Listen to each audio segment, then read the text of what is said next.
এর মাঝে পদপ্রার্থী হয়ে দাঁড়িয়েছে।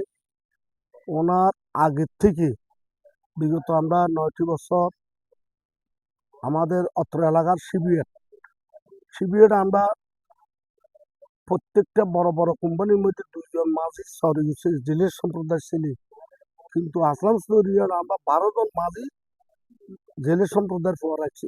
অথচ এই জেলে সম্প্রদায়ের ফোয়া রাখার অর্থাৎ কি, আমরা গরিব মানুষ, আমাদেরকে মেহনত করি, উনি বেতন দিয়েছে, আমরা সুন্দর সংসার চালাইছি।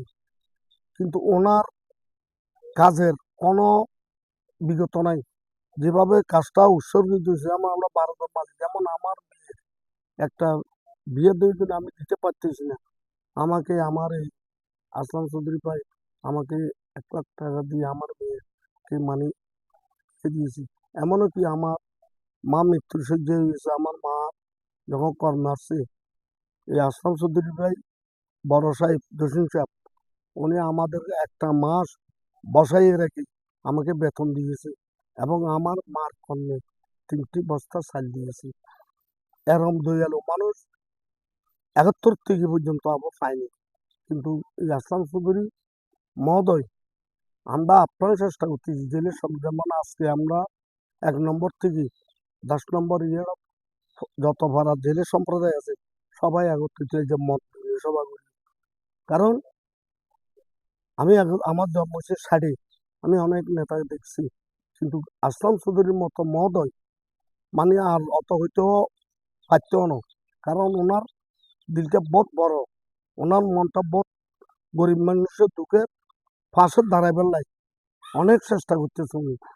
তো সুধী সদর মন্ডলী সীতাকুণ্ডবাসীদেরকে অনুরোধ করবো, যে যেখানে আছেন আসলাম চৌধুরী ভাইকে একটা দানের শীষে ভোট দিয়ে আপনারা ১২ তারিখে ভোট দিয়ে ১৩ তারিখে যখন সংসদে পাঠাইতে পারি এই আশা আমরা রাখি। কারণ উনি ক্ষতিকর মানুষ ন, উনি গরিবের যে লাগি পয়সা ওনার দরকার নাই। ওনার ৫ তলা বাড়ি, গাড়ি আছে, বাড়ি আছে, ইন্ডিয়ার ডিস্ট্রিক্ট আছে, ওনার একটা মেয়ে, উনিও তাও মানে বিদেশে ইয়ে করতেছে। তো শুধু ভক্ত সমাজ আজকে সীতাকুণ্ডবাসীদের কাছে অনুরোধ করব, হিন্দু, মুসলিম, বৌদ্ধ, খ্রিস্টান চৌধুরী ভাইকে একটা ভোট দিয়ে মানে জয়যুক্ত করে ফুলের মালা দিয়ে, যেন আমার সীতাকুণ্ডের একটা গর্ব, এর মতো মানুষ আর পাওয়া যাবে না।